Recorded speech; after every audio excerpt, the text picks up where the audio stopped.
बबा फिल्मनि एक्टर सेरजा हुनायावबो एक्सपार्टखा।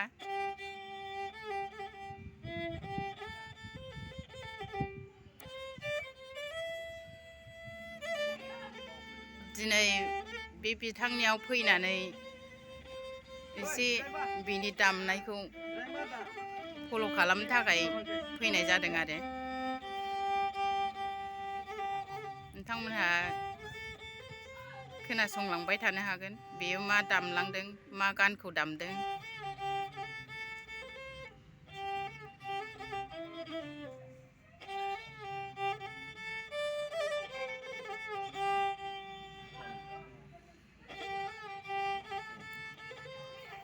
गोदोनि बबा फिल्मनि एक्टर बेनि आसोल नामा कहिनुर आरो बबा फिल्माव एक्टर लानायखाय बेखौ बबा होननानै गाबज्रियो बयबो, नाथाय मानसिया बबा नङा।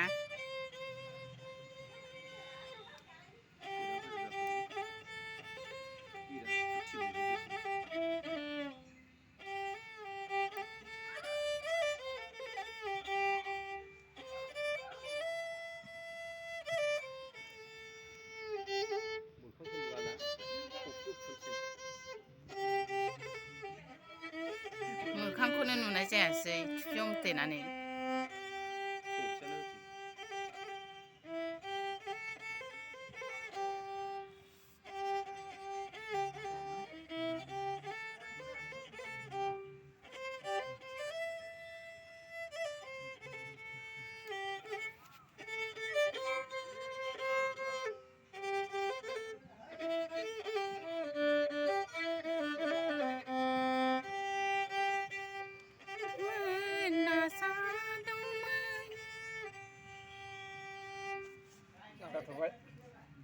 औ मारै